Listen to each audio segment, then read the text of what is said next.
இன்றைக்கு நான் உங்களோடு கூட பேச ஆண்டவர் எனக்கு கொடுத்த தலைப்பு தரிசனமும் நிறைவேறுதலும். தரிசனமும் நிறைவேறுதலும் என்கிற இந்த செய்தியை நெகேமியா புஸ்தகத்தின் அடிப்படையிலிருந்து நான் உங்களோடு கூட பேச ஆண்டவர் என் சிந்தையை நிரப்பி இருக்கிறார். ஹல்லேலூயா. நம்ம எல்லாருக்கும் தெரியும், நெகேமியா 52 நாட்களில் எருசலேமின் அல்லது இடிந்து கிடந்த அலங்கத்தை கட்டி எழுப்பி விட்டான். 52 நாட்களில். அதற்கு காரணம் ஆண்டவர் அவனுக்கு கொடுத்த தரிசனம். ஆமென். நீதிமொழிகளில் ஒரு வசனம் இருக்கிறது, தரிசனம் இல்லாத இடங்களில் அல்ல தீர்க்க தரிசனம் இல்லாத இடங்களில் என்று எழுதியிருக்கிறது. ஆங்கிலத்தில் where there is no vision people will perish. தரிசனம், விஷன், பார்வை, தீர்க்கமான பார்வை இல்லாத இடங்களில் ஜனங்கள் கெட்டு போவார்கள். சோ நம்ம அதாவது இன்னைக்கு தரிசனம் அப்படின்னாலே ஒரு கிளாரிட்டி இல்லை. தரிசனம் அப்படியா, ஆமா நான் கருப்பா பார்த்தேன், செவப்பா பார்த்தேன். ஒருத்தர் சொல்லுவா புறா வந்துச்சுன்னாரு, ஒருத்தர் சொன்னா யானை வருது தரிசனத்துல, பூனை வருது. எது சொல்லுங்க? ஆமா. What is vision? தரிசனம் என்றால் என்ன? நல்ல கவனிங்க, இந்த வார்த்தைகளை நல்ல கவனிக்க கேட்கிறேன். அப்துல் கலாம் அப்படின்னு சொல்லி ஒரு ஜனாதிபதி பிரசிடென்ட் இருந்தார் நம்ம இந்தியாவில். அவர் சொன்னாரு, நீ தூங்கும் போது பார்க்கிறது சொப்பனம், உன்னை தூங்க விடாமல் செய்வது தரிசனம். ஆண்டவர் நமக்கு கொடுத்த தரிசனம் நம்மை தூங்க விடாது. ஆமென். ஹல்லேலூயா. அப்போ தரிசனம், அப்போ நீங்க நினைக்கலாம் பாஸ்டர்ஸுக்கு தான் தரிசனம் இருக்கும். எவ்ரி பிலீவர், ஒவ்வொரு விசுவாசிக்கும் கர்த்தர் ஒரு தரிசனத்தை கொடுத்திருக்கிறார். இதை நான் ரொம்ப அழுத்தமா சொல்ல விரும்புறேன். கர்த்தர் பயன்படுத்துறது ஏதோ ஊழியர்களை மட்டும் அல்ல, ஒவ்வொரு விசுவாசிகளையும் கர்த்தர் இந்த எழுப்புதலிலே பயன்படுத்த சித்தமாய் இருக்கிறார். பரிசுத்த ஆவியானவர்களிடத்தில் வரும்பொழுது நீங்கள் பலன் அடைவீர்கள். என்னை விசுவாசிக்கிறவர்களால் நடக்கும் அடையாளங்கள் ஆவன. நீங்கள் பிசாசுகளை துரத்துவீர்கள். இது யாரோ ஊழியருக்கு கொடுத்த வரம் அல்ல. ரட்சிக்கப்பட்டு பரிசுத்த ஆவியின் அபிஷேகத்தை பெற்ற ஒவ்வொரு தேவ பிள்ளையையும் கர்த்தர் பயன்படுத்த சித்தம் உள்ளவராக இருக்கிறார். ஆனா நம்ம தான் விசுவாசின்னா என்ன, சர்ச்சுக்கு போக வேண்டியது, அட்டெண்டன்ஸ் போட வேண்டியது, காணிக்கை தசமமாக கொடுத்துட்டு வீட்டுக்கு வந்து நம்ம வேலையை பார்க்க வேண்டியது. இல்லை இல்லை, நம் ஒவ்வொருவருக்கும் கர்த்தர் ஒரு தரிசனத்தை வைத்திருக்கிறார். அதை நீங்க சிம்பிளா புரிஞ்சுக்க நான் மிக தெளிவாக ஒன்றை சொல்ல விரும்புகிறேன். தரிசனம்னா என்னன்னா, இப்ப நான் சொல்றதுக்கு பின்னால நீங்க ரிப்பீட் பண்ணணும். சொல்லுவீங்களா? திரும்ப சொல்லுவீங்களா? சொல்லுங்க. எந்த நோக்கத்திற்காக? இல்ல இல்ல, இன்னொன்னு சொல்லுங்க. என்னை கொண்டு, சத்தமா என்னை கொண்டு, எல்லாரும் சொல்லுங்க, பின்னால இருக்கிறவங்க, என்னை கொண்டு தேவன் என்ன செய்ய விரும்புகிறாரோ அதை என்னை கொண்டு செய்ய எனக்குள் தருகிற பாரம், அதான் தரிசனம். ஒரு மனிதனை கொண்டு, ஒரு விசுவாசியை கொண்டு, ஒரு ஊழியனை கொண்டு கர்த்தர் ஏதோ ஒன்றை செய்ய அவர் விரும்பினால் அதை அவனுக்குள்ள டிரான்ஸ்ஃபார்ம் பண்ணுவார். அந்த பாரத்தை, அந்த பாரம் அவனை தூங்க விடாது. இங்க இருக்கிற நான் ஒவ்வொருவரையும் கேட்க விரும்புகிறேன், உங்களுக்குள் கர்த்தர் ஏதோ ஒரு பாரத்தை போட்டிருக்காரு. அது உங்கள் கிராமத்தை குறித்த பாரமாக இருக்கலாம், சபைகளின் நிலையை குறித்த பாரமாக இருக்கலாம், ரட்சிக்கப்படாத உங்கள் சொந்தங்கள் ரட்சிக்கப்பட வேண்டும் என்ற பாரமா இருக்கலாம். இந்த சவுதி அரேபியால ஒரு எழுப்புதல் வரணும், இங்க இருக்கிற மக்களும் தேவனை அறிய வேண்டும் என்ற பாரமா இருக்கலாம். ஆமென். ஏதோ ஒரு பாரத்தை நீங்கள் தேவனோடு உறவாடுவது உண்மையானால், நீங்கள் தேவனோடு சரியான உறவை வைத்திருப்பது உண்மையானால், கர்த்தர் உங்களுக்குள்ளே ஒரு பாரத்தை போட்டிருப்பார். ஹல்லேலூயா. நான் ரட்சிக்கப்பட்ட ஆரம்பத்தில் எனக்கு ஆண்டவர் எனக்கு போட்ட பாரம் வாலிபர்களை குறித்த பாரம். ஆமென். வாலிப பிள்ளைகள் எங்க சபையில் நான் அநேக ஆண்டுகளாக நான் வாலிப பிள்ளைகளை நடத்த ஆண்டவர் எனக்கு உதவி செய்தார். ஆமென். எங்க வீட்டில் தினந்தோறும் ஜெபம் நடக்கும். எங்க வீட்டில் தினந்தோறும் 50 வாலிபர்கள் கூடுவார்கள். வேலைக்கு போவான், ஸ்கூலுக்கு போவான், காலேஜ் போவான். 8 மணி ஆனால் எல்லாரும் எங்க வீட்டில் இருப்பான். சரி, நாளைக்கு மறுபடியும் ஸ்கூலுக்கு போனோம், சீக்கிரம் ஒரு மணி நேரம் ஜெபம் பண்ணி முடிச்சிடலாம் நாங்கள் முழங்கால் போடுவோம். எங்கள் ஜெபம் முடிகிறது விடியற்காலை 3 மணி 4 மணிக்கு தான். தினந்தோறும் ஜெபிப்போம். வாலிபர்கள் உருவாகணும், வாலிப ஊழியர்கள் எழும்பணும், தேசத்தை அசைக்கணும் என்கிற ஒரு பாரம், எழுப்புதலை குறித்த பாரம். இப்போ நம்ம இந்திய தேசத்தின் நிலைகள், தேசங்களின் நிலைகளை பார்க்கும்போது, அதெல்லாம் நியூஸ் கேள்விப்படும் போது ஒவ்வொருவருக்குள்ளேயும் கர்த்தர் ஒரு பாரத்தை போட்டிருப்பார். அந்த பாரம் தான் உங்களுக்கு கர்த்தர் கொடுத்த தரிசனம். ஆமென். நான் உங்களை கேட்குறேன், எத்தனை பேர், நான் ஒவ்வொருத்தரையும் கேட்க நேரம் இல்லை, எனக்குள்ளேயும் கர்த்தர் ஒரு பாரத்தை போட்டிருக்காரு அப்படின்னு சொல்றவங்க மட்டும் உங்க வலது கருத்தை உயர்த்தி காணுங்கப்பா. அல்லையெல்லாம் சொல்ல வேண்டாம், உயர்த்தி, ஆண்டவரே எனக்குள்ள ஒரு பாரம் இருக்கியா, எங்க சபையை குறித்த பாரம், வாலிபர்களை குறித்த பாரம், அடுத்த சந்ததி எழுமணும்னு ஒரு பாரம்.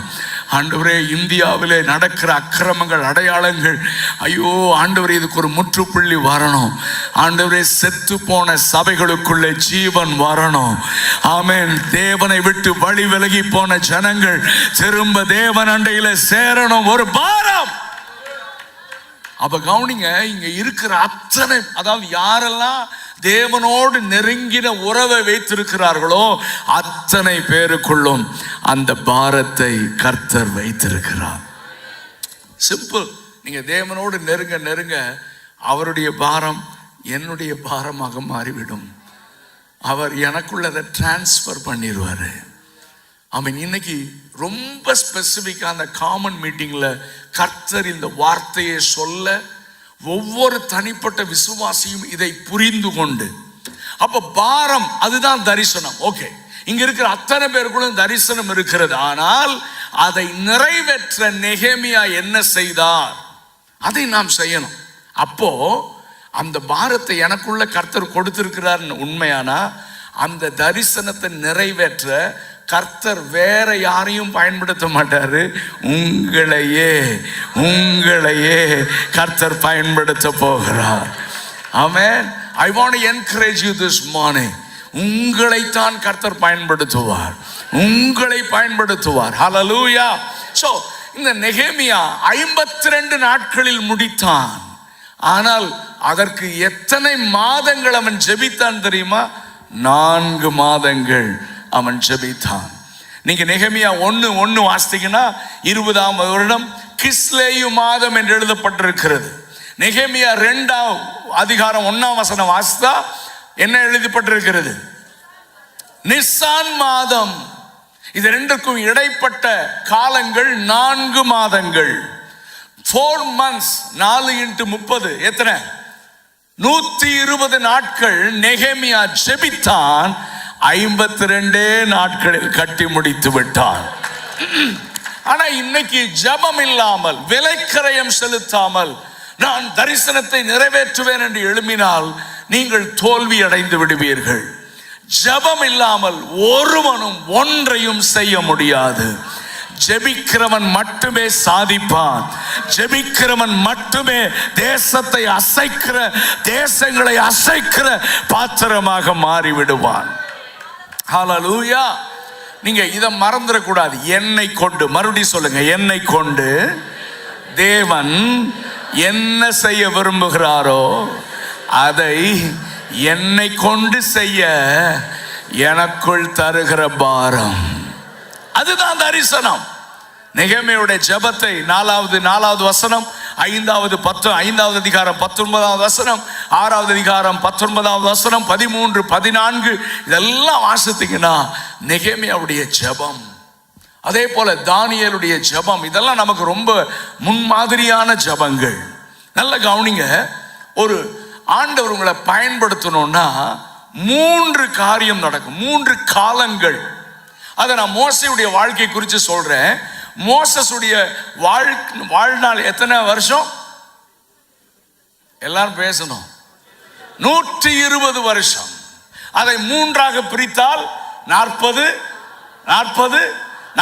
வருஷம். முதல் 40 வருஷம் ஆண்டவர் முதல் 40 வருஷம் ஆண்டவர் அவனுக்காக கிரியை செய்தார். சொல்லுங்க, முதல் 40 வருஷம் அவனுக்காக. சொல்லுங்க, அவனுக்காக ஆண்டவர் கிரியை செய்தார். அடுத்த 40 வருஷம் அவனுக்குள் கிரியை செய்தார். அடுத்த 40 வருஷம் அவனை கொண்டு கிரியை செய்தார். கரங்களை உயர்த்தி அல்லேலூயா சொல்லுங்க பார்க்கலாம். ஃபர்ஸ்ட் ஆண்டவர் உனக்காக மற்ற காரியங்களை, ஒருவேளை பிள்ளை பிறந்த உடனே எபிரெய பிள்ளை மரிக்க வேண்டும் அல்லது நதியிலே போட்டு விட வேண்டும், பிசாசு தந்திரமாக பிளான் வச்சிருந்தாலும் கர்த்தர் மோசேக்காக அங்கே காரியங்களை செய்கிறார். அவனுக்காக கர்த்தர் கிரியை செய்கிறார். ஏன்னா தேவரீர் சகலத்தையும் செய்ய வல்லவர், நீ செய்ய நினைத்தது தடைப்படாது. அப்போ உங்களை கர்த்தர் ஒரு பர்பஸுக்காக, நோக்கத்திற்காக தெரிந்தெடுத்து விட்டால் முதலில் கர்த்தர் உங்களுக்காக ஆமென் காரியங்களை அவர் செய்வார், உங்களுக்காக கிரியை செய்வார். இரண்டாவது, உங்களுக்குள் கிரியை செய்வார். உங்களை அதற்காக ஒரு சில வனாந்திர பாதையில நடத்துவாரு, ஒரு சில கடினமான பாதையில நடத்துவாரு. ஆமென். தாங்க முடியாத சூழ்நிலையிலும் கர்த்தர் அனுமதிப்பார். நான் நேற்று சொன்னேன், வனாந்திரம் என்னை அழிப்பதற்காக அல்ல, ஆமென், வனாந்திரம் என்னை உருவாக்குவதற்காக.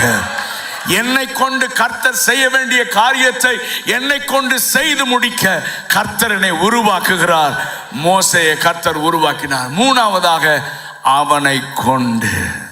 சொல்லுங்க, அவனுக்காக, அவனுக்குள், அவனை கொண்டு. மறுபடியும் சொல்லுங்க, அவனுக்காக, அவனுக்குள், அவனை கொண்டு. கரங்களை உயர்த்தி ஒரு அல்லேலூயா சத்தமா சொல்லுங்க. மோசேயின் மூலமாக கர்த்தர் என்ன செய்ய வேண்டும் என்றாரோ அதை செய்து முடித்தார். ஹல்லேலூயா. கவனிங்க, நல்ல கவனிங்க. நிறைய காரியங்களை குறித்து பேசணும், ஆனால் நேரம் பயங்கரமா போய் கொண்டிருக்கிறது. ஆமென். மோசேக்குள்ளே கர்த்தர் ஒரு பாரத்தை கொடுத்தார். அப்போஸ்தலர் நடபடிகள் 26:19 பவுல் சொல்கிறார், அந்த பரம தரிசனத்திற்கு நான் கீழ்ப்படியாதவனாய் இருக்கவில்லை. பிலிப்பியர் 3:12 சொல்லும்போது, நான் எதற்காக பிடிக்கப்பட்டேனோ என்று அங்கு எழுதுகிறார். ஹல்லேலூயா. ஆமென். அவர் யோவான் 17:4 நான் செய்யும்படி நீர் எனக்கு நியமித்த கிரியைகளை செய்து முடித்தேன். ஹல்லேலூயா. இப்படி நம்மால செய்ய முடியுமா?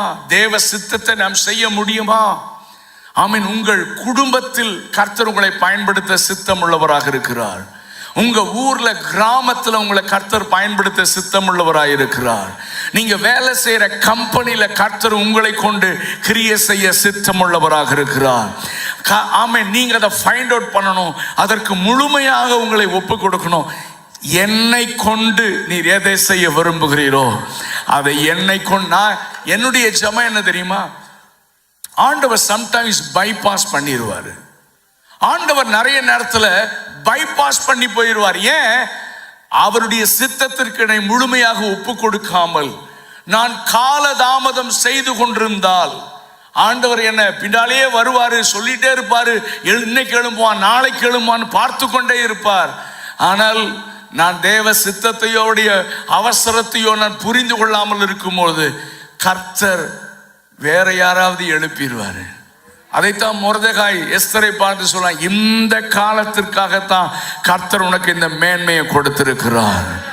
நீ இல்லைன்னா யூதருக்கு ரட்சிப்பு வேறு ஒரு இடத்துல இருந்து வரும், ரட்சிப்பு வரும், கர்த்தர் கிரியை செய்வார், எழுப்புதல் வரும். ஆனா உனக்கு அதில் பங்கு இருக்காது. ஆமென். அதனால நான் ஜெபம் பண்ணுவேன், ஆண்டவரே என்னை கொண்டு நீர் என்ன செய்ய விரும்புகிறீரோ அதை என்னை கொண்டே செய்து முடித்து விடுவீராக. எத்தனை பேர் இந்த கால நேரத்தில் ஜெபம் பண்ண விரும்புறீங்க? என்னை கொண்டு ஆண்டவரே, எனக்குள்ள நீங்க தந்த பாரத்தை, எனக்குள்ள கர்த்தர் கொடுத்த தரிசனத்தை வேற யாரை கொண்டோ செய்வதற்கல்ல, கர்த்தர் எனக்குள் பாரம் கொடுத்தது, என்னை கொண்டே கர்த்தர் கிரியை செய்யத்தான் கர்த்தர் எனக்குள்ளே அந்த பாரத்தையும் அந்த தரிசனத்தையும் வைத்திருக்கிறார். கவனிங்க, தேவ சித்தம் செய்ய நீங்கள் தொடங்கும் போது உங்களுக்கு இதுவரை நீங்கள் சந்தித்திராத பிரச்சனைகள் வரும், போராட்டங்கள் வரும். சத்துரு சும்மா வேடிக்கை பார்த்துட்டு இருக்க மாட்டான். ஆமீன். ஏன்னா நீங்க தேவ சித்தம் செய்வதனாலே எப்படியாவது தடுத்து விட வேண்டும் என்று பல முனைகளில் உங்களுக்கு அழுத்தம் தருவான். இதுதான் கிறிஸ்தவ வாழ்க்கை. இதுதான் வேதத்திலிருந்து கர்த்தர் நமக்கு கற்றுக் கொடுப்பது. ஆமென். தேவ சித்தம் செய்யணும், தரிசனத்தை நிறைவேற்றணும் என்று தரிசனத்தோடு முன்னேறுகிற ஒருவன் சந்திக்கிற பிரச்சனைகள் பயங்கரமானது. ஆனால் கர்த்தர் நமக்கு ஜெயத்தை கொடுப்பார். கர்த்தர் நம்மை கொண்டு கிரியை செய்வார். இந்த நெகேமியா புஸ்தகத்தில் இந்த நெகேமியா சந்தித்த காரியங்களை தான் இன்றைக்கு நான் உங்களோடு கூட பேச விரும்புகிறேன். நம்ம எல்லாரும் அநேக முறை நெகேமியா புஸ்தகத்தை வாசித்திருக்கலாம், கேட்டிருக்கலாம், தெரிந்த காரியம்தான். ஆனால் இந்த கால நேரத்தில் கர்த்தர் நமக்கு ஏதோ ஒன்றை ஞாபகப்படுத்த விரும்புகிறார். தயவு செய்து இந்த வார்த்தைகளை நீங்கள் கவனிக்க நான் கேட்கிறேன். நெகேமியா 4வது அதிகாரம் 1, 2 வசனங்களை வாசிக்கலாம். நாங்கள் அலங்கத்தை கட்டுகிற செய்தியை சன்பல்லாத் கேட்டபோது அவன் கோபித்து எரிச்சல் அடைந்து யூதரை சக்கந்தம் பண்ணி,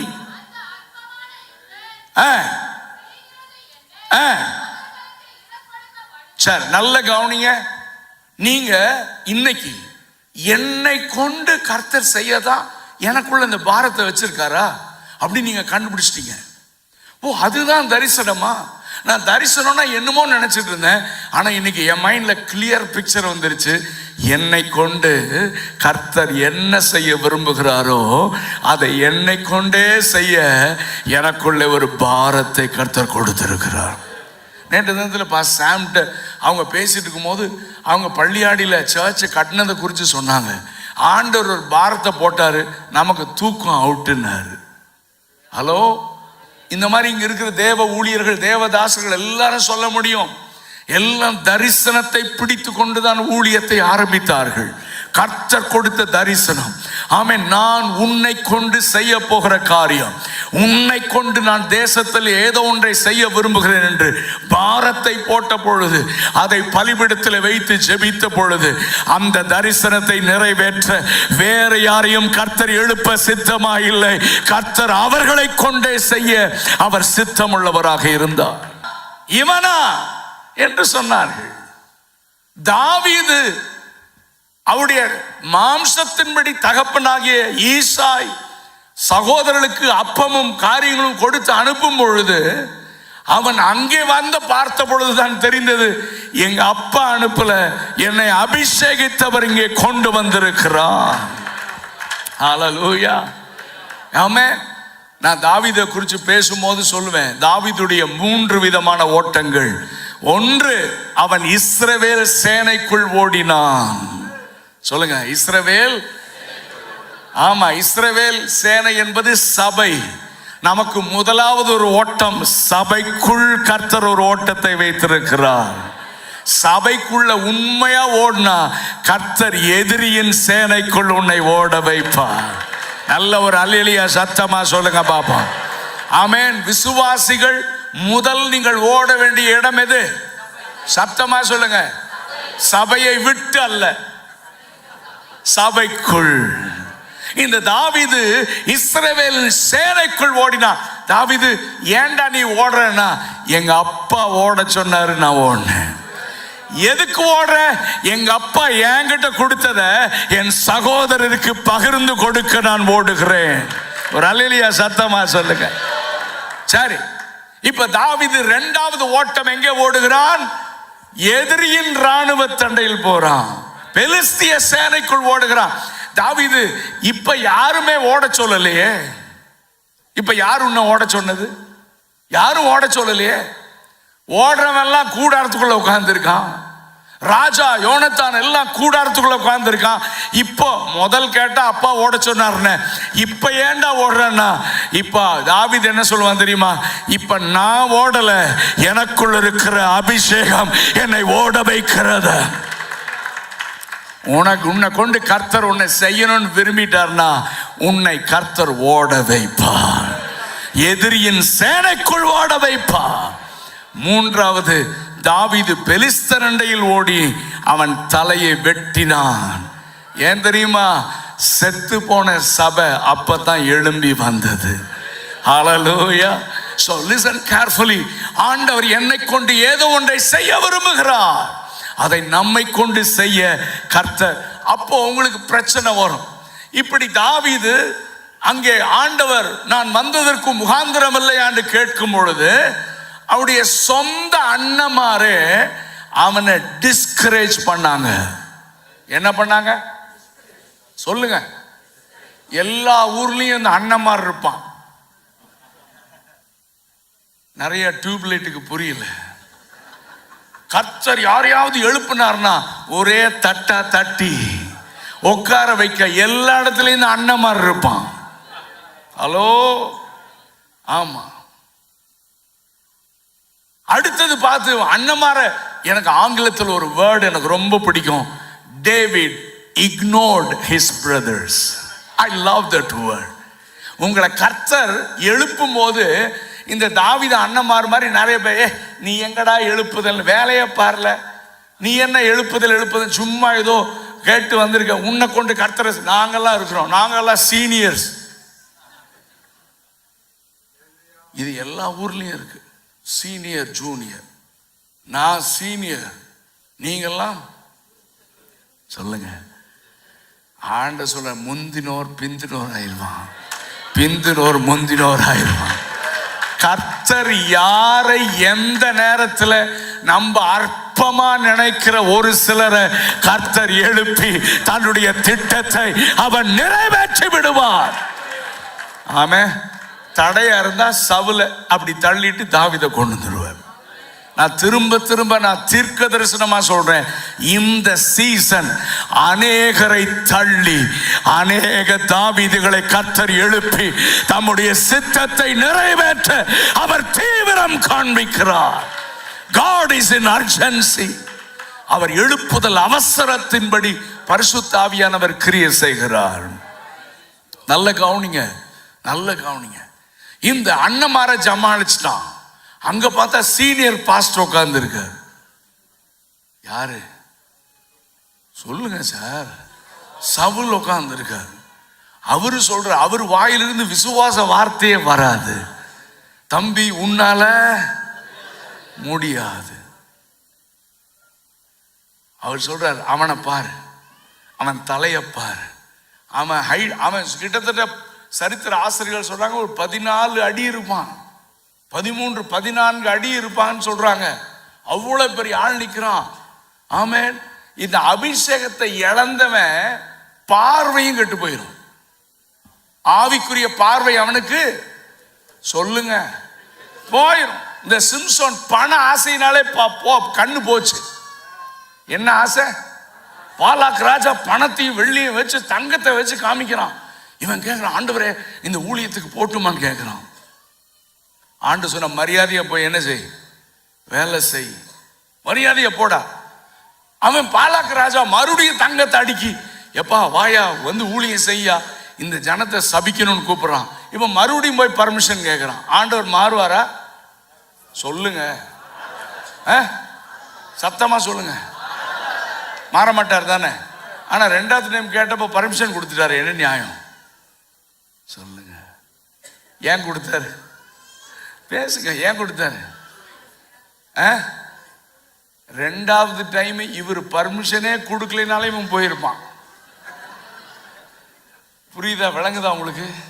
இவர் பர்மிஷனே கொடுக்கலனாலும், ஏன்னா பண ஆசை ஒருத்தனை தேவ திட்டத்தை விட்டு துரத்திடும். பண ஆசை தேவனுடைய நடத்துதலெல்லாம் தள்ளிட்டு ஓடிடுவான். பண ஆசை எல்லாரையும் தடம் புரண்டு ஓட வச்சிரும். அதனால தான் ஆண்டவர் சொன்னாரு, போ, ஆனா நான் சொல்றது தவிர்த்து ஏதாவது சொன்ன உன்னை முடிச்சிருவேண்டா. ஆமே. பர்மிஷன் கொடுத்துட்டு இவர் வந்துட்டாரு. ஆனா மனசு ஆறல. மனசு அவர் பார்த்தாரு, இப்பேற்பட்ட ஊழியம் தேவையாடா? காப்ரியல்னாரு. அவன் பட்டயத்தோட ரெடியா நிற்கிறான். பட்டயத்தோட போய் போட்டு வாடா. திருநெல்வேலி பாஷையில் போய் என்ன செய், ஒரே போடா போடுறான்னு சொல்லி அவன் வந்து தெருவில் அடிக்கிறான். பண ஆசை இவன் கண்களை, ஆவிக்குரிய கண்களை, தரிசன பார்வையை குருடாக்கி விட்டது. நான் அடிக்கடி சொல்லுவேன், கழுதைக்கு தெரியுது, தீர்க்கதரிசிக்கு தெரியல. இப்ப வர தீர்க்கதரிசி கூட உன் பர்ஸை தான் பார்க்குறான். ஹலோ, உன் பாக்கெட்ல என்ன கிரெடிட் கார்டு வச்சிருக்கு, டெபிட் கார்டு வச்சிருக்குன்னா இவனுக்கு ப்ராபஸியே வருது. பாவத்தை குறித்து நீதியை குறித்து உணர்த்துகிற ஆவியானுடைய கிரியை இன்றைக்கு குறைந்து விட்டது. பண ஆசையை தூண்டுகிற தீர்க்க தரிசனங்களை கேட்டு ஜனங்கள் தடுமாறி கொண்டிருக்கிறார்கள். ஆமென். பரிசுத்த ஆவியானவர் குறி சொல்ற ஆண்டவர் அல்ல, உன்னை தேவ சித்தத்திற்கு நேராக நடத்த ஆமென் கர்த்தர் கிரியை செய்வார். கரங்களை உயர்த்தி அல்லேலூயா சொல்லுங்க. நான் பின்னால வரேன், பின்னால காரியங்களை வரேன். அப்போ முதல்ல உன்னை டிஸ்கரேஜ் பண்ணுவாங்க. ஆனா நீங்கள் டிஸ்கரேஜே ஆக மாட்டீங்க. எனக்கு உங்களுக்குள்ள ஒரு அக்னியை போட்டிருக்காருல, அது யாராலும் அணைக்கவே முடியாது. உங்களுக்குள்ள தரிசனம் என்ற ஒரு அக்கினியை கர்த்தர் போட்டிருக்கிறார். உங்களை கொண்டு கர்த்தர் ஏதோ ஒன்றை செய்ய உங்களுக்குள்ளே போட்ட அக்கினியை யாராலும் அணைக்க முடியாது. ரொம்ப வருஷத்துக்கு முன்னால நான் வந்து கீபோர்டு மட்டும் கொடுங்க பிரதர் ஒரு கார்டு சொல்லும் போது, ஸோ எங்க சபை, நான் full gospel Pentecostal church PN Pudur Coimbatore, அந்த சபையில் நான் சொன்னேன், அங்கே தான் நான் அங்கம் வகிக்கிறேன். அங்கே நான் வாலிபர்களை பல ஆண்டுகளாக நடத்தி அவங்களை ஜெபத்தில் நடத்தி கொண்டிருந்தேன். அநேக ஊழியர்களை கர்த்தர் எங்கள் ஜெப குழுவிலிருந்து எழுப்பினார். அநேக மிஷனரிகளை எழுப்பினார். திடீரென்று ஒரு தம்பியை நான் வந்து டிசிப்ளின் பண்ண, அவன் செய்த காரியம் கேள்விப்பட்டு அவனை நான் கடிந்து கொண்டேன். ஆனால் அவன் என்னை குறித்து ஏதோ தவறாக சொல்லி அந்த ஜெபத்திற்கு வருவதை வாலிபர்கள் கொஞ்சம் கொஞ்சமா நிறுத்திட்டாங்க. கடைசியா 2 பேர், இன்னும் நான் 3 பேர் சேர்ந்து ஜெபம் பண்றோம். 50 பேர் சேர்ந்து ஜெபம் பண்ண இடம். ஒரு நாள் காலையில் நான் சர்வீஸ் போகும்போது, நான் தான் ஆராதனை நடத்தணும். என் ட்ரெஸ்ஸை அயன் பண்ணி கொண்டு இருக்கும் போது ஆண்டவர்கிட்ட கேட்டேன், என்ன ஆண்டவரே, பிசாசு ஜெயிச்சிட்டானா? ஆமென். நீங்க என்னென்னமோ சொன்னீங்களே, ப்ராஃபஸி சொன்னீங்களே, இந்த ஜெப குழுவிலிருந்து இன்னும் நிறைய பேர் எழுப்பேன்னு சொன்னீங்களே, எல்லாருமே வராம போயிட்டானே அப்படின்னு ஆண்டவர்கிட்ட பேசும்போது ஆண்டவர் என்கிட்ட சொன்னார், டே, பிசாசானவன் தோற்று போனவன், சிலுவையில் அவன் தலை நசுக்கப்பட்டது, வல்லமையும் அதிகாரமும் கர்த்தர் உன் கையில கொடுத்திருக்கிறான், உன் கையில கொடுத்திருக்கிறேன். நம்புறவங்க ஒரு அல்லேலூயா சத்தமா சொல்லு. சி மைனர் கொடுங்க பிரதர். நான் அயன் பண்ணி என் ஷர்ட் பேண்ட் அயன் பண்ணி முடிக்கிறதுக்குள்ள இந்த பாட்டு ஆண்டவர் கொடுத்துட்டார். என்ன பாட்டு தெரியுமா? பிசாசானவன் தோற்று போனவன், சிலுவையில் அவன் தலை நசுங்கினதே. பாடுங்க. பிசாசானவன் தோற்று போனவன், சிலுவையில் அவன் தலை நசுங்கினதே, வல்லமையும் அதிகாரம் நம் கையிலே. எல்லாரும் சொல்லுங்க சத்தமா.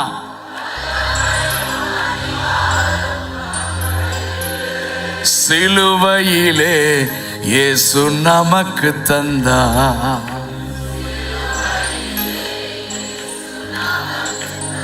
இரண்டாவது சரணம் என்ன தெரியுமா? பிசாசானவன் நம் காலின் கீழே,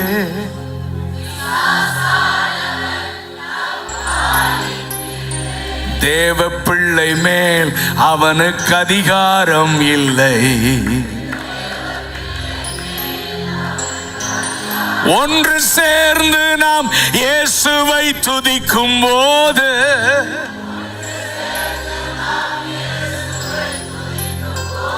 அவன் கிரியைகளை நாம் அழித்திடலாம்.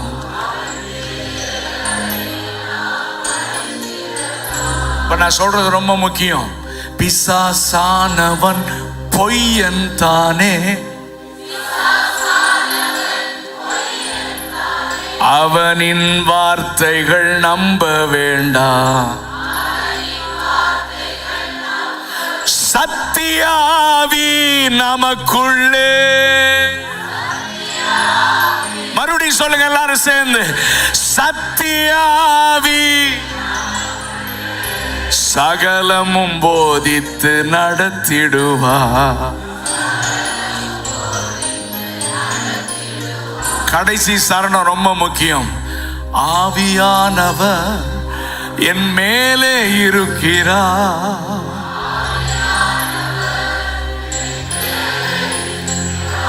அனுதினமும் என்னை நடத்துகிறார்.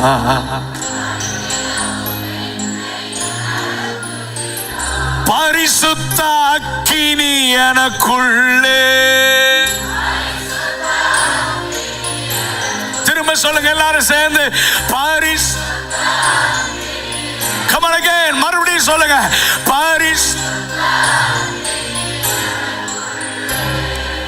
அணைத்திட யாராலும் முடியாது.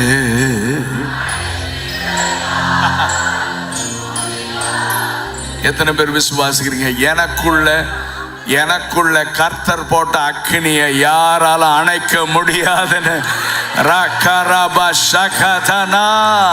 அவர் நெறிந்த நாணலை முறியாதவர், மங்கி எறிகிற திரையை அணையாதவர், அதை கொழுந்து விட்டு எறிய செய்கிறவர்.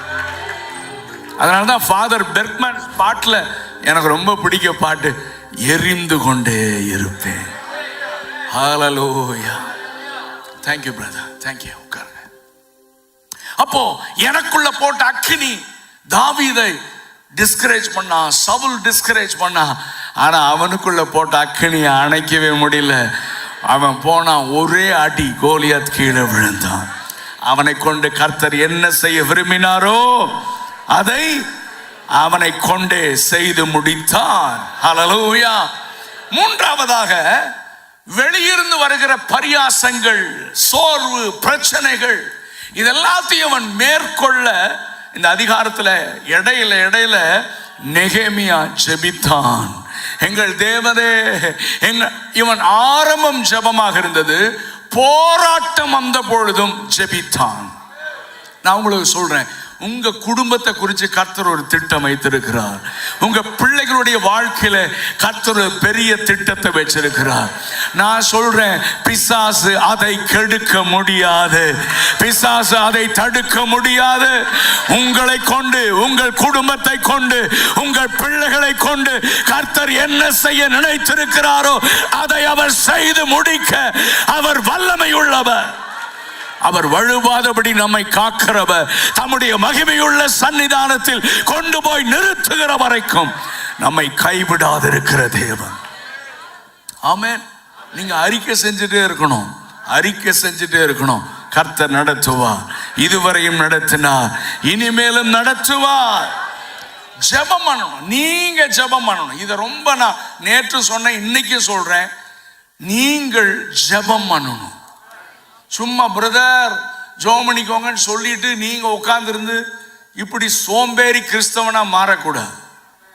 ஹல்லேலூயா. நல்ல நிறைய ஊழியர்களும் என்ன செய்யறாங்கன்னா, பிரதர் உங்களுக்காக 24 மணி நேரம் ஜெபம் பண்ணுவோம் பிரதர், நீங்க தூங்குங்க பிரதர், ஆனா பணத்தை மட்டும் கொடுங்க. திருட்டு பையன், எல்லாம் கள்ள பையன். ஆமே. நான் சொல்லுவேன், உண்மையான ஊழியன்னா நீ ஜெபம் பண்ணு சொல்லணும். இன்னைக்கு கிறிஸ்தவம் இன்னைக்கு தடம் புரண்டு போயிடுச்சு. இந்த 24 பண்ற ஜெபம், 24 மணி நேரம் பண்ற ஜெபம் பண்றேன்னு யாரையும் நம்பாதீங்க. ஆமே. நான் புறஜாதிகளுக்காக புதுசா ரட்சிக்கப்பட்டு குழந்தையா இருக்காங்கல்ல, அவங்களுக்காக ஜெபம் பண்ணலாம். ஆனா வளர்ந்த விசுவாசிகள் என்ன அடையாளம்? நீங்க ஜெபம் பண்ணணும், நீங்க ஊழியத்துக்கு ஜெபம் பண்ணணும், தேசத்துக்காக நீங்க ஜெபம் பண்ணணும். வளர்ந்த வளர்ச்சி அதுதான். ஆனா கிறிஸ்தவனையே டார்கெட் பண்றான் இவன். ஐயோ, ஒரு ஊருக்கு வரான், ஒரு குரூசை நடத்திட்டு அவன் சொல்றான், நான் சென்னையில உங்களுக்காக காத்து கொண்டிருப்பேன். எதுக்கு? துட்டுக்கு தான். நீங்க பணத்தை கொடுக்க நிறுத்தி பாருங்க, அவன் ஜெபம் வராது அவனுக்கு. ஹலோ, அதுக்கு தான் கர்த்தர் அந்த சபையை வச்சிருக்கார். அந்த சபை, ஏன்னா அவர் உங்க மேய்ப்பன், ஒரு தகப்பன். உனக்கு ஏன் இந்த பிரச்சனை வந்துச்சுன்னு அவருக்கு மட்டும்தான் தெரியும். ஏன்னா நீ பண்ண அட்டகாசம் அவருக்கு மட்டும்தான். சொல்லுங்க. ஆமா, அவர் சொல்லுவாரு, பிரதர் நீங்க இதை பற்றி கேள்விப்பட்டேன், நீங்க இந்த மாதிரி காரியம் இதுல இருந்து மனம் திரும்புங்க, சரியாயிரும். ஏன்னா அந்த இடத்துல யாக்கோபு எழுதும் போது ஐத்தான் எழுதுகிறான், அவங்க தலைமையில கை வச்சு ஜெபம் பண்ணும் போது, எண்ணெய் பூசி ஜெபம் பண்ணும் போது, அதான் முக்கியம், அவன் பாவம் செய்தவனானான். சுகம் கிடைக்கும், ஆனா அண்டர்லைன் இந்த வியாதி எப்படி வந்துச்சுன்னு அவருக்கு தெரிஞ்சு போச்சு. அவர் சொல்றார், பிரதர் இந்த பாவத்தை விட்டு மனம் திரும்புங்க, உங்க குடும்பத்துல கர்த்தர் அற்புதம் செய்வார். உங்க பாவத்தை விட்டு மனம் திரும்புங்க, உங்க பிள்ளைகளுடைய வாழ்க்கையில தடைகளை கர்த்தர் மாற்றுவார். என்ன சும்மா ஜோசியக்காரனா குறி சொல்றதா? ஓ நடக்கு, அது நடக்குது, இது நடக்கு. நிறுத்து, ஸ்டாப் இட். முதல்ல அவன் எந்த பிரச்சனையில் இருக்கிறான், எந்த பாவத்தில் இருக்கிறான், அவனை தூக்கி விடு. தடை கல்லை எடுத்து விடு. தடைகளை நீக்கி போடுவார்னு மீகால இருக்கு. ஆனா ஆண்டவர் சொன்னார், கல்லை எடுத்து போடுங்கள். நீங்களும் நானும் செய்ய வேண்டியதை நம்ம செய்யணும். ஆமே. நான் எல்லா இடத்துலையும் சொல்றேன். இப்ப நான் சொல்றேன், எங்க அப்பா ரோமன் கேத்தலிக் குடும்பம், எங்க அம்மா CSI பேக்ரவுண்ட். 2 பேரும் ரட்சிக்கப்பட்டதுக்கு அப்புறம் கல்யாணம் நடக்குது. நல்ல பெந்தகோஸ்தே அனுபவத்தில் இருக்கும்போது கல்யாணம்.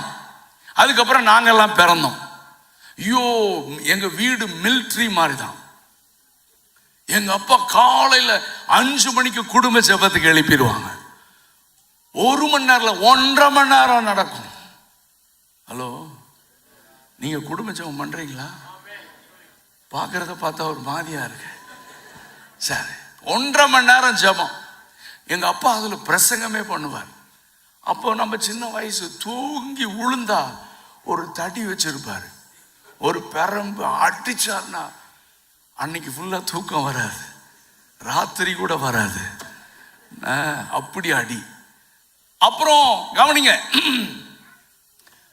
ஃபேமிலி பிரேயர் முடிஞ்சிச்சு, 6 மணிக்கு முடியும், 6:30க்கு பசிக்கும், ஒரு காஃபி கிடைக்கும்னு பார்த்தா அவர் சொல்லுவார், நீங்க தனியா போய் பைபிள் ஒரு அதிகாரம் வாசிச்சு தனியா போய் ஜெபம் பண்ணிட்டு அப்பா அம்மாவுக்கு தோத்துறன்னா தான் கிச்சனுக்கே போக முடியும். கொடுமையான நாட்கள் அது. சரி விடுங்க, அன்னைக்கு கொடுமையான நாட்கள். அப்புறம் எங்க அம்மா ஜெப வீராங்கனை. அவங்க எங்க அம்மா ஜெபத்துல தான் நான் உயிரோட இருக்கிறேன். இந்த மார்ச்ல தான் எங்க அம்மா மரிச்சாங்க. எங்க அம்மா பயங்கரமா ஊழியம் செய்வாங்க. இப்போ FGPCல ஹில்டா சிஸ்டர், அவங்க மதன் இருக்காங்க, அவங்களும் அம்மாவும் சேர்ந்து நடக்காத வீதிகள் இல்லை கோயம்புத்தூர்ல. இப்பதான் இறந்தாங்க. அப்போ நான் சின்ன வயசுல, சின்ன பிள்ளைங்களாம் கவனிங்க, நான் சின்ன வயசுல கண்டதையும் சாப்பிட்டு வயிறு வலிக்கும். கண்டதையும் சாப்பிட்டா என்ன செய்யும் சொல்லுங்க? வயிறு வலிக்கும். எங்க அம்மா ஒரு நாள் ஞாபகம் இருக்கு, எங்க அம்மா கிச்சன்ல சமையல் பண்ணிட்டு இருக்காங்க. நான் போய், அம்மா உயிரே போகுது, வயிறு வலி, வயிறு வலின்னா உயிரே போகும். கொஞ்சம் பில்டப் பண்ணி சொல்றது தான். அப்படி அம்மாட்ட ரொம்ப எஃபெக்டா சொல்லணும்ல.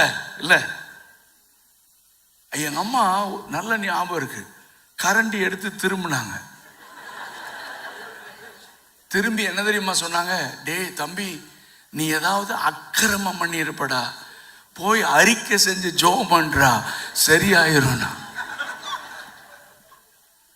நான் என்ன தெரியுமா நினைச்சேன், நீ எல்லாம் ஒரு அம்மாவா? எனக்கு என்னுடைய எதிர்பார்ப்பு என்னன்னு தெரியுமா, எங்க அம்மா ஸ்டவ்வை ஆஃப் பண்ணிட்டு என்னை கைத்தாங்களா பிடிச்சிட்டு போய் பெட்டில் படுக்க வச்சு விளக்கெண்ணெய் எடுத்து வயிற்றுல தொப்புள்ள ஊற்றி தடவு தடவுன்னு தடவி, மகனே நீ 2 நாள் ஸ்கூலுக்கு போக வேண்டாம். எங்க அம்மா சூப்பர் அம்மா அப்படின்னு நான் சொல்லுவேன். நீங்க என்னை பத்தி சொல்றேன்னு நினைச்சிட்டு இருக்கீங்களா? உங்களை பத்தி தான் பேசிட்டு இருக்கேன். இன்னைக்கு விசுவாசிகள் எல்லாம் வசனத்தை வசனமா, சத்தியத்தை மனம் திரும்புன்னா அவன் சொல்றான் பாஸ்டர் சரியில்லையான்றான். ஹலோ, நீ செய்யறது சரியில்லைன்னு சொன்னா பிரசங்கமே ஆமா. ஆனா இன்னைக்கு நிறைய பேர் தேசத்துல இருக்கிறான் தடவுறதுக்கு. ஹலோ, தடவுறான். என்ன வேணா செய்யுங்க பிரதர், இயேசு உங்களோட இருக்கார். ஏன்னா அவன் கூட இல்ல அவரு. ஆமென். கடிந்து கொண்டு கண்டனம் பண்ணி புத்தி சொல்லணும். ஏன்னா நம்ம அத்தனை பேரும் ஒரு நாள் கிறிஸ்துவுக்கு முன்னால போய் நிக்கணும், குற்றமற்றவர்களாக நிற்கணும். கரங்களை உயர்த்தி ஹல்லேலூயா. ஆமென். அடுத்ததாக வேகமா வர யூதா மனுஷர், எரேமியா 4:10 வாசிங்க. அப்பொழுது யூதா மனிதர், கவனிங்க, வெளியிருந்து வர்ற சத்துருவை கூட சமாளிச்சிடலாம், ஆனா உள்ள இருந்து எழும்புறவனை சமாளிக்க கஷ்டம்தான். இது பாஸ்டர்ஸ்க்கு நிறைய அனுபவம் இருக்கும். வெளியே இருந்து வர்ற பிரச்சனை, நம்ம ஊர்ல RSS BJP சமாளிச்சிடலாம், ஆனா சர்ச்சுக்குள்ளே இருந்து கொடையறானே அவனை சமாளிக்கிறது ரொம்ப கஷ்டம். இப்ப சன்பல்லாத்து தொபியா எல்லாம் ஜோமணி எல்லாம் கிரியை செஞ்சுட்டான். இப்ப யூதா மனுஷரை எழும்பி நம்மனால அலங்கம் கட்ட முடியாது. ஆமென். சோ உள்ள இருந்து அடுத்து வேகமா போறேன். அடுத்தது 4வது அதிகாரம் 11வது 12வது வசனங்களை வாசித்தால்,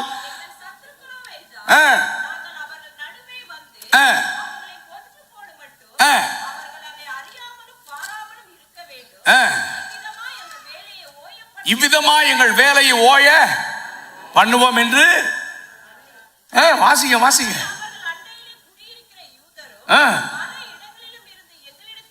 வந்து கவனிங்க 10 விசை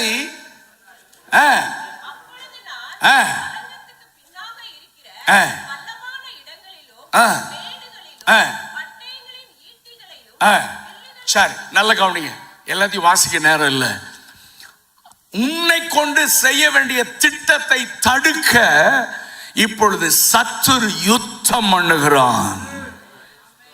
யுத்தம் பண்ண தொடங்கி விட்டான். அழிக்க கொல்லுவதற்கு அவன் பயமுறுத்துகிறான். அப்ப நெகேமியா செஞ்சது என்ன தெரியுமா? ஆமென். எல்லார் கையிலும் ஆயுதங்களை கொடுத்தான். நான் இன்னைக்கு உங்களுக்கு சொல்றேன், நீங்க இன்னைக்கு எப்படி உங்க மனநிலை இருக்குன்னு தெரியல. நீங்களும் நானும் வாழ்கிற இந்த சீசன் யுத்தம் பண்ணுகிற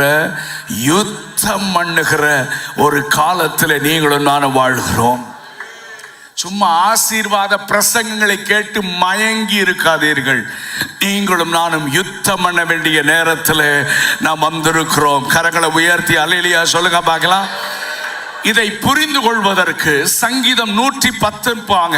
சங்கீதம் 110 வேகமா சங்கீதம் 110 1வது வசனம் வாசிங்க. கவனிங்க. கர்த்தர் என் ஆண்டவரை நோக்கி, எல்லாரும் சொல்லுங்க, சத்தமா சொல்லுங்க, கர்த்தர் என் ஆண்டவரை நோக்கி. போதும் நில்லுங்க. அப்படின்னா என்னங்க? கர்த்தர் என் ஆண்டவரின் ரெண்டும் ஒண்ணு தானே. கர்த்தர் என் ஆண்டவரை நோக்கின என்ன? பிதாவாகிய தேவன், சொல்லுங்க, குமாரனாகிய இயேசுவை நோக்கி. ஏன்னா இந்த சங்கீதமே பிதா குமாரனுக்கு கொடுக்கிற ப்ராமிஸ்.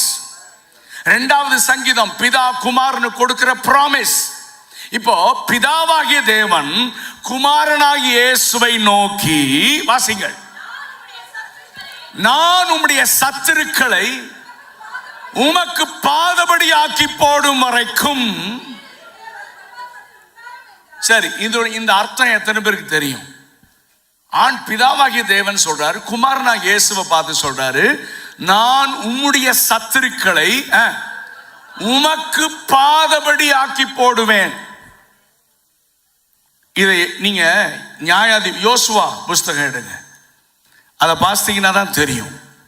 அந்த நாட்களில் 2 தேசங்கள் அல்லது 2 ராஜாக்கள் ஆமென் மோதி சண்டையிட்டு ஒரு ராஜா இன்னொரு ராஜாவை ஜெயித்து விட்டால், அந்த ஜெயித்த அந்த ராஜா தோற்ற அந்த ராஜாக்களை கொண்டு வந்து அவனை கீழே படுக்க வைத்து அவன் கழுத்தின் மேல்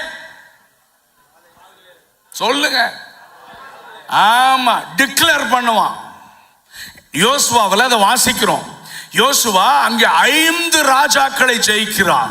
அதெல்லாத்தையும் வாசிக்க நமக்கு நேரம் இல்லை. இப்ப அந்த 5 ராஜாக்களை அவன் ஜெயித்து அவனை அடிமைப்படுத்தின உடனே அந்த 24வது வசனம் வாசிங்கள். அந்த 5 ராஜாக்களை யோசுவாவிடத்திற்கு கொண்டு வந்த போது யோசுவா இஸ்ரவேல் மனுஷரை எல்லாம் அழைப்பித்து தன்னோடு கூட வந்த யுத்த மனுஷரின் அதிபதிகளை நோக்கி, நீங்கள் கிட்ட வந்து உங்கள் கால்களை இந்த ராஜாக்களுடைய சொல்லுங்க கழுத்துக்களின் மேலே வையுங்கள். நீ ஜெயம் பெற்றதுக்கு ஜெயித்ததற்கு ஒரு அடையாளமாக இதைத்தான் ஆண்டவர் மனிதனுக்கு முதல் முறை ஆண்டவருக்கு வாக்கு கொடுத்தார். ஆதியாகமம் 1:28 ஆமென், நீங்கள் பலுகி பெருகி பூமியை நிரப்பி அதை கீழ்ப்படுத்தி எல்லாம் சத்தமா சொல்லுங்க பாப்போம். இதைத்தான் எபிரேயாக்கியவன் எழுதுகிறான், சகலத்தையும் அவன் பாதத்திற்கு கீழ்ப்படுத்தினார் என்கிற விஷயத்தில். இதெல்லாம் கனெக்டட், ஒண்ணுக்கு ஒண்ணு கனெக்டட். அப்ப சத்துருவை என் காலுக்கு கீழே, பிரச்சனைகளை கர்த்தர் உன் காலுக்கு கீழே கொண்டு வந்து அந்த ஜெயத்தை கர்த்தர் டிக்ளேர் பண்ண விரும்புகிறார். கரங்களை உயர்த்தி ஒரு அல்லேலூயா சத்தமா சொல்லு. அப்போ சத்துருக்கள் என் பாதபடி ஆக்கி போட வேண்டும் என்றால் நான் யுத்தம் பண்ண வேண்டும். உண்மைதானா? சொல்லுங்க. இப்ப 110வது சங்கீதத்துல பிதாவாகிய தேவன் குமாரனாகிய இயேசுவை பார்த்து என்ன சொல்றார்? வாசிங்க மறுபடியும். கர்த்தர் ஆண்டவரை நோக்கி, நான் உம்முடைய சத்துருக்களை உமக்கு பாதபடி ஆக்கி போடும் வரைக்கும். இது என்ன நியாயம்? இது நியாயமா? உமது சத்துருக்கள் பாதபடி, உங்க சத்துருக்கள் பாதபடி ஆக்கி போடணும்னா நீங்க என்ன செய்யணும்? இப்பதாங்க சொன்னேன் நானு. சொல்லுங்க, எல்லாரும் சேர்ந்து சொல்லுங்க. சொல்லுங்க சத்தமா. யுத்தம் பண்ணணும். யுத்தம் பண்ணி ஜெயிச்சாதானே யோசுவா மாதிரி அவன் கழுத்துல காலை வைக்க முடியும். ஆனா பிதா என்ன சொல்றாரு? உம்முடைய சத்துருக்கள் எல்லாம் உமக்கு பாதபடி ஆக்கி போட வரைக்கும் என் பக்கத்து சீட்ல வந்து உட்காருன்றார். என்ன சார், என்ன நியாயம்?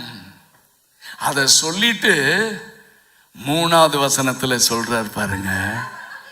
சொல்லுங்க, உமது பராக்கிரமத்தின் ஆடிலே. சத்தமா சொல்லுங்க, உமது பராக்கிரமத்தின் ஆடிலே. எல்லாரும் சொல்லுங்க, உமது பராக்கிரமத்தின் ஆடிலே. இதை எத்தனை பேர் புரிஞ்சுக்கிறீங்கன்னு தெரியல. மலையாளத்தில் எப்படி இருக்குன்னு எனக்கு தெரியல. ஆனால் இங்கிலீஷில் the day of your battle, the day of your war. உம்முடைய யுத்தம் பண்ணாதான் காலு கீழே வருவான். ஆனால் நீர் என் வலது பார்சத்தில் உட்கார்ந்திருப்பீரு. ஆனால் உம்முடைய யுத்த நாடிலே சவுதி அரேபியால ஒரு யவன ஜனம் எழும்பும். கன்னியாகுமரியில ஒரு யவன ஜனம் எழும்பும். ஆமென். கேரளாவில் ஒரு யவன ஜனம் எழும்பும். கரங்களை உயர்த்தி அல்லேலூயா சொல்லுங்க. நீர் இங்கதான் இருப்பீரு, அவர்கள் யுத்தம் பண்ணுவார்கள். இதை நீங்க நல்லா புரிஞ்சுக்கணுங்க. விசுவாசிகள் உங்க குடும்பத்துக்காக யுத்தம் பண்ணணும், உங்க பிள்ளைகளுக்காக யுத்தம் பண்ணணும். இல்லைன்னா உங்க பிள்ளைகளை நீங்க இழந்துருவீங்க.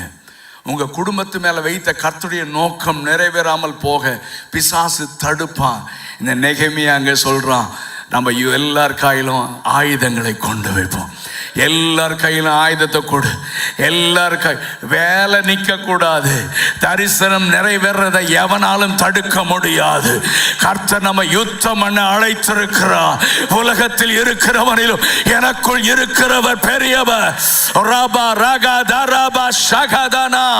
கரங்களை உயர்த்தி ஒரு அல்லேலூயா சத்தமா சொல்லுங்க. உன் குடும்பத்தை பிசாசு ஜெயிக்க முடியாது, உன் பிள்ளைகளை ஜெயிக்க முடியாது, உங்க சபையை பிசாசு மேற்கொள்ள முடியாது.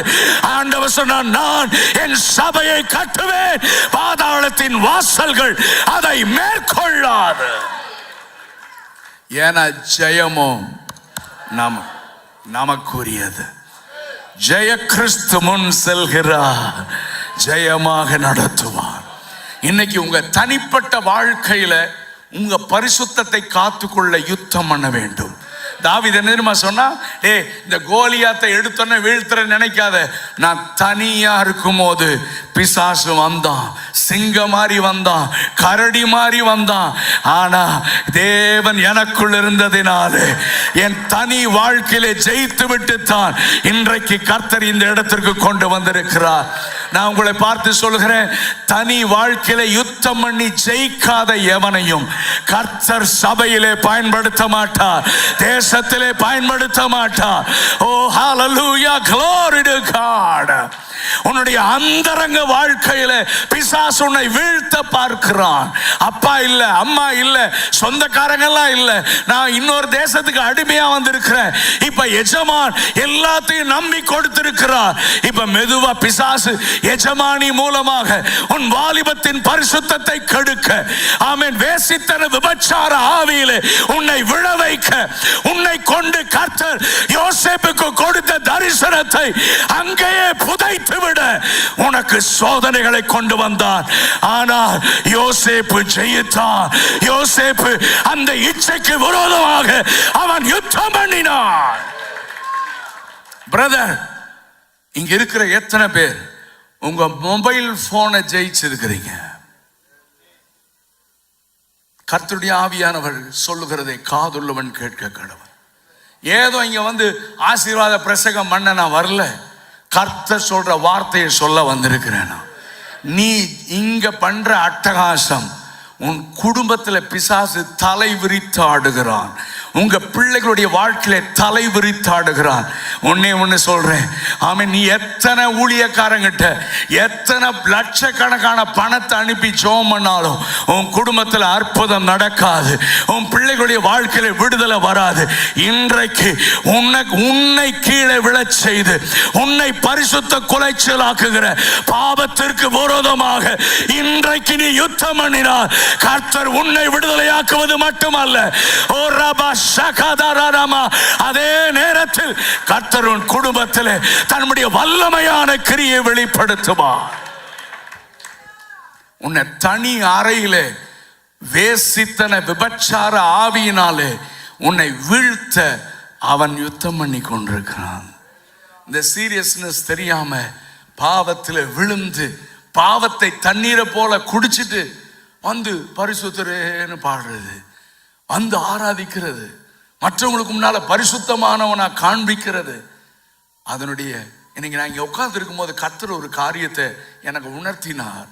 நான் தீர்க்க தரிசனமா சொல்றேன், நான் தான் என்னாலதான் இந்த படகு ஆடுதுன்னு உணர்வில்லாமல் இங்க அநேகர் இருக்கிறீர்கள். உங்க குடும்பத்தில் வர்ற பிரச்சனைக்கு நான் தான் காரணம், உன் பிள்ளைகளுடைய வாழ்க்கையில வருகிற போராட்டங்களுக்கு நான் தான் காரணம் என்ற உணர்வே இல்லாமல், ஆமென், அதுக்காக எல்லார்டையும் ஜெபம் பண்ண சொல்லிட்டு விடுதலை இல்லாமல் இங்க ஒரு சிலர் இருக்கிறீங்க. இன்னைக்கு கர்த்தர் உங்களோட கூட பேசுகிறார். இன்னைக்கு நீங்க போய் உங்க தனி அறையில யுத்தம் பண்ணி ஜெபம், முழங்கால் யுத்தம். எல்லாரும் சொல்லுங்க பார்க்கலாம், முழங்கால் யுத்தம். ரபா கரா தனா, முழங்கால யுத்தம் பண்ணினா உனக்கு விரோதமாக கிரியை செய்கிற பொல்லாத ஆவிகள் இன்றைக்கே தோற்றுவிடும், இன்றைக்கே ஓடிவிடும். நீ ஜெயிப்பாய். நீ ஜெயிக்கிறது மட்டுமல்ல, கடல் அமர்ந்து அமைதியாகும், உன் வீட்டிற்குள் அமைதி வரும். நீ கேட்ட நியூஸ் எல்லாம் இன்னையோட கேன்சல் ஆயிரும். ஆமென். நாளைக்கு அங்கிருந்து நல்ல செய்திகளை கேட்பாய். நான் பரிசுத்த ஆவியானவர் சொல்லுகிறதை காதுள்ளவன் கேட்க கடவன்.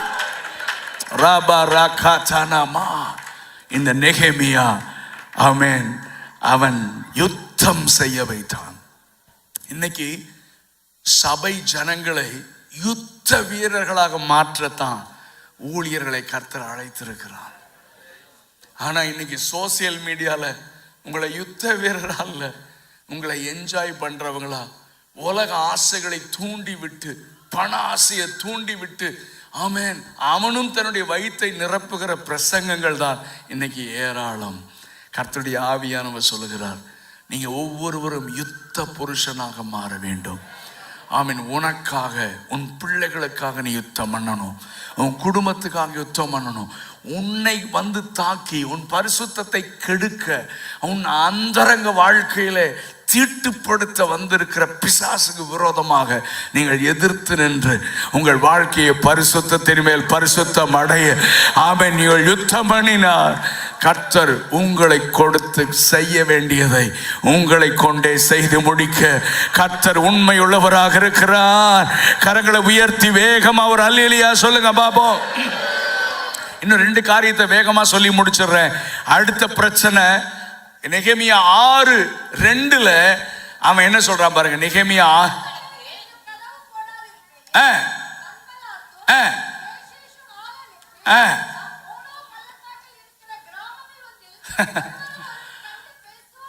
வாங்க கான்ஃபரன்ஸ் போடலான்னு கூப்பிடுறான். என்ன கூப்பிடுறான்? வாங்க கான்ஃபரன்ஸ் போடலாம், வாங்க உட்காந்து பேசலாம். இவ்வளவு நேரம் சத்துருவா முகத்தை காமிச்சிட்டு இருந்தவன் இப்ப காம்ப்ரமைஸ் பண்ண வர்றான். ஆனா நெகேமியா டிசர்ன் பண்ணாரு. அவன் இது கர்த்தரனுக்கு கொடுக்கிற அழைப்பு அல்ல, இது தேவனுடைய வேலையை ஓய பண்ண பிசாசு ஸ்பிரிச்சுவல் ரூபத்திலேயே வருவான். என்னை கொண்டு தேவன் செய்ய வேண்டியதை தடுக்க. ஆனா நெகேமியா என்ன செய்தான்? நிச்சயம் அதுக்கு போகல. அடுத்ததாக நெகேமியா 6:7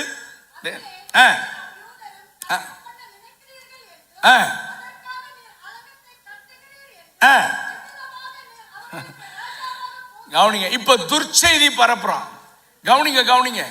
உங்களை கொண்டு கர்த்தர் கிரியை செய்ய ஆரம்பிக்கும் போது இந்த நாட்கள்ல அதிகமா நடக்கும். ஏன்னா ஏஐ வேற வந்துருச்சு. என்ன வந்துருச்சு? ஆமா, நான் ரொம்ப ஓப்பனா பேசுறேன். இனி வருகிற நாட்களில உங்களை குறித்து, அதாவது யாரை குறிச்சுன்னா, சும்மா சாதாரணமா ஒரு தேவசத்தை செய்யாதவனுக்கு பிரச்சனையே வராது. நான் சொல்றது விளங்குதா இல்லையா?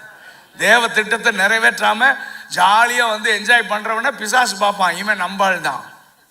இவன் சர்ச்சுக்கே போனாலும் யார் தான்?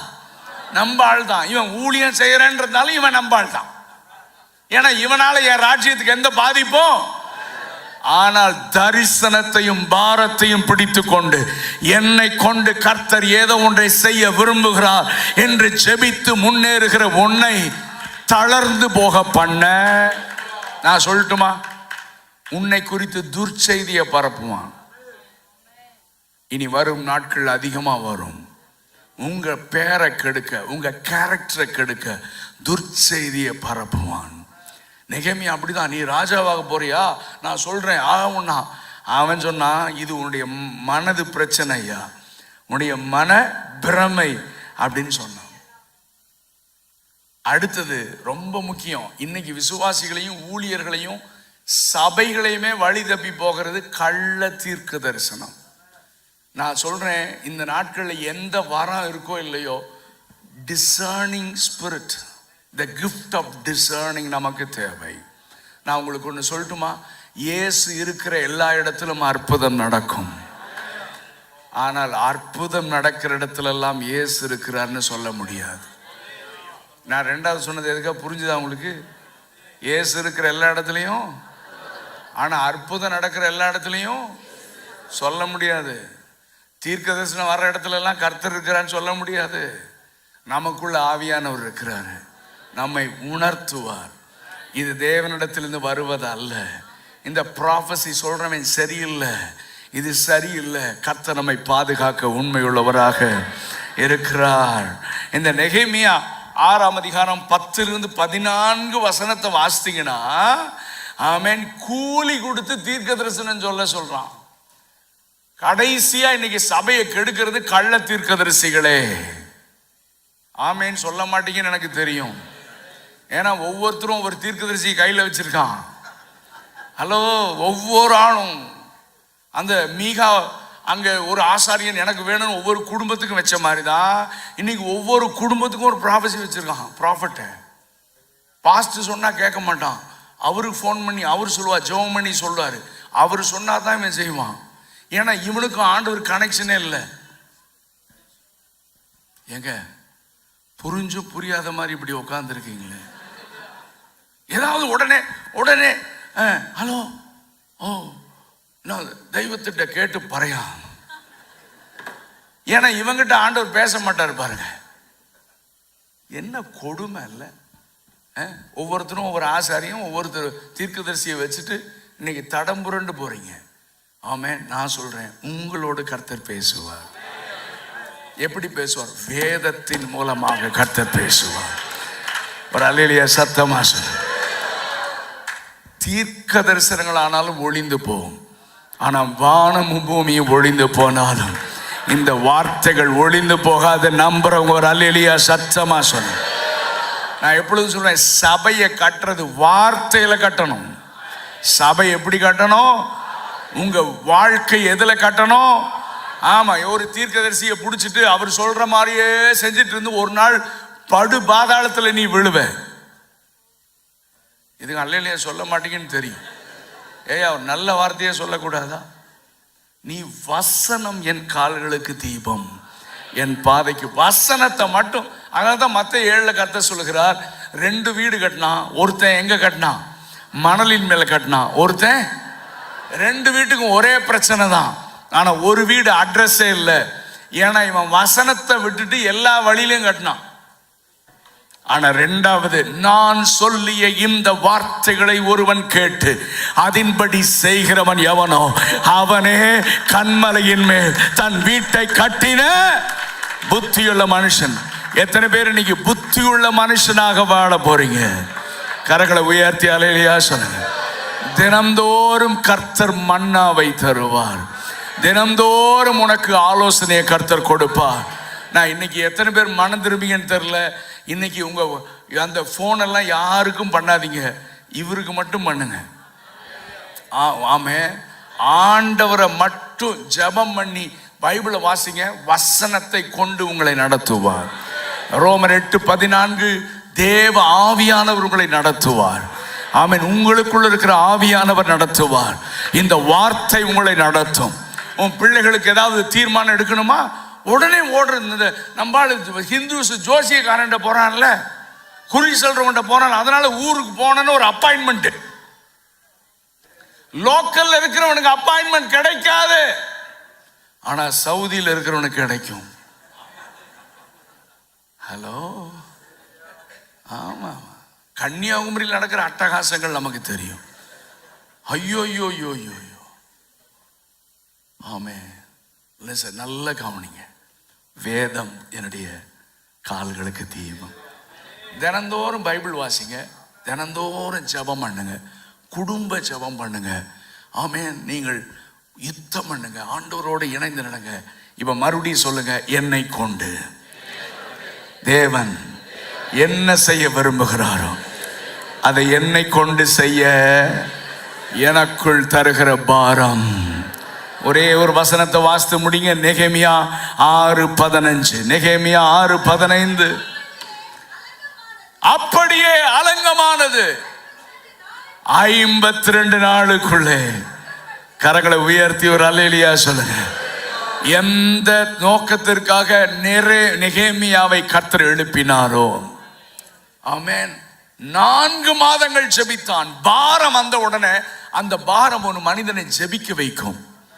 இங்க இருக்கிற எல்லா தேவதாசர்கள் கேட்டு பாருங்க. இவனுடைய ஊழிய ஆரம்பம் முழங்காலே. சொல்லுங்க, முழங்காலே. கர்த்தர் அழைச்ச உடனே பைபிள் காலேஜ் சர்டிபிகேட்டை வச்சது ஊழியத்துக்கு வரல.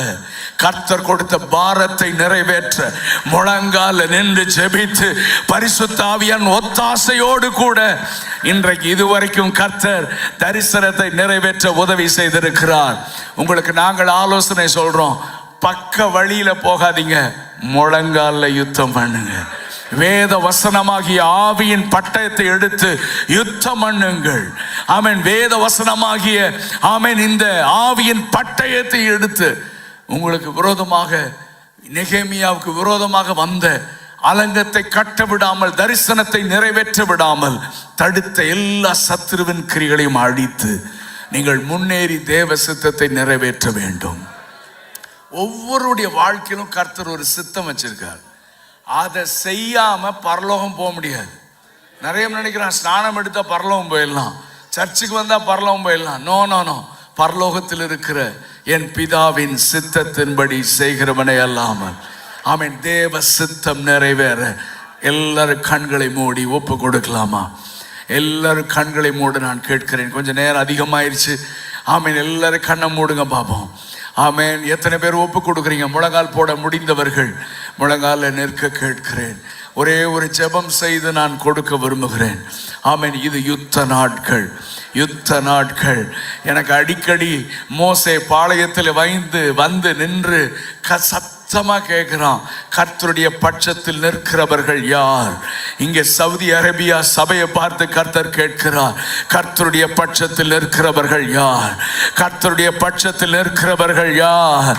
அவங்க லேவி கோத்திரம் வந்த உடனே ஆமென் மோசே சொன்னா, உங்க பட்டயத்தை எடுங்க.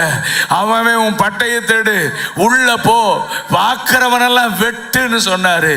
ஆமென். உங்க கையில பட்டயம் இருக்கிறது. நீங்கள் யுத்தம் பண்ண போகிறீர்கள். ஹல்லேலூயா. உனக்காக, உன் குடும்பத்திற்காக, உன் பிள்ளைகளுக்காக, தேவ சபைக்காக, இந்திய தேசத்திற்காக, வான மண்டலங்களிலே கிரியை செய்கிற பொல்லாத ஆவிகளுக்கு விரோதமாக, தேவ ஜனத்தை பாவம் செய்ய பண்ணுகிற பிசாசின் கிரிகளுக்கு விரோதமாக யுத்தம் பண்ண கர்த்தர் ஒரு பெரிய சேனையை எழுப்புகிறார். ரெண்டு கரங்களை உயர்த்த முடியுமானால் உயர்த்தி ஆண்டவர்கிட்ட சொல்லுங்க, ஆண்டவரே கிறிஸ்தவ வாழ்க்கை இவ்வளவு நாள் விளையாண்டுட்டேன். சும்மா ஜபத்துக்கு இன்னொரு ஆளு காணிக்க கொடுத்து ஜெபம் பண்ண வைக்கிறது, சும்மா ஒரு 10,000 ரூபாய் கொடுத்து ஜெபம் பண்ண வைக்கிறது. ஆனா நான் ஜெபம் பண்ணாம பாவம் செஞ்சேன். எத்தனை பேர் சொல்ல விரும்புறீங்க? வாயை திறந்து சொல்லுங்க. நான் ஆதியில இருந்த ஜெப வாழ்க்கை இல்லை, அதிகாலையில செய்த ஜெபம் இல்லை, குடும்பத்தோடு பண்ணின ஜெபம் இல்லை. ஆமென். உன்னுடைய படகு ஆடிக்கொண்டிருக்கிறது சகோதரா, சகோதரி, உன்னுடைய படகு ஆடிக்கொண்டிருக்கிறது. உன் குடும்பத்தில் ஒரு ஆட்டம் வந்திருக்கிறது. உன் பிள்ளைகளுடைய வாழ்க்கையில கர்த்தர் கிரியை செய்து கொண்டிருக்கிறார். ஆனா நான் சொல்றேன், இன்றைக்கு நீ ஜெயம் எடுக்க போகிறார். இன்றைக்கு ஜெயம் எடுக்க போகிறார். நீ யுத்தம் பண்ண ஆரம்பிக்கும் போது கர்த்தர் உனக்காக யுத்தம் பண்ணுவார். கர்த்தர் உனக்காக யுத்தங்களை நடப்பிப்பார். இழந்து போன ஒரு ஜெப ஆவி, இழந்து போன ஒரு ஜெப ஆவி இப்பொழுதே கர்த்தர் நம்முடைய பிள்ளைகள் மேலே ஊற்றுவீராக.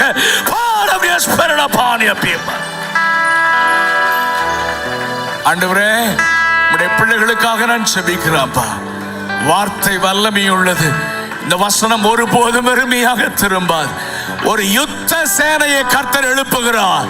ஒரு யுத்த சேனையை கர்த்தர் எழுப்புகிறார். ஒரு யுத்த சேனையை கர்த்தர் எழுப்புகிறார். ஆண்டவரே உம்முடைய பிள்ளைகளை ஆசீர்வதியும். உம்முடைய பிள்ளைகள் நெகேமியாவை போல ஒரு கையில் ஆயுதம், ஒரு கையில் தேவனுடைய விருப்பம், ஒரு கையிலே யுத்தம், இன்னொரு கையிலே அலங்கம் கட்டணும். ஏன்னா தேவ திட்டம் தடைபடக்கூடாது. தேவ ராஜ்யம் கட்டுகிறது தடைபடக்கூடாது. உடைய பிள்ளைகளை தொடர்ந்து பயன்படுத்த கேட்கிறேன். இங்கே ஊழியம் செய்கிற ஊழியக்காரர்கள், சபைகள் ஒவ்வொருத்தரையும் ஆசீர்வதிங்க. தேவ கரம் கூட இருக்கட்டும். இயேசுவின் நாமத்தில் பிதாவே.